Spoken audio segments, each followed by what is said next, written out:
So for today, we are comparing the RVC, which is the retrieval-based voice conversion, and the SVC, which is the spectral voice conversion.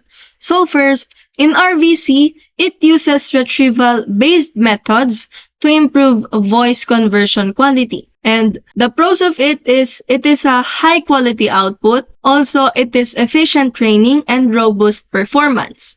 While its cons is it requires a large dataset and high computational power. While on SVC, it focuses on spectral features for voice conversion. The pros of it is it has simpler architecture, easier training, and less resource intensive.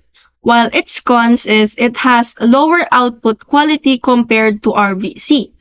And in comparison, just choose RVC if you need high-quality voice conversion and choose SVC if you prefer simpler, resource-efficient models. In conclusion, for professional-grade voice conversion, go with RVC. But for simpler use cases, SVC is sufficient.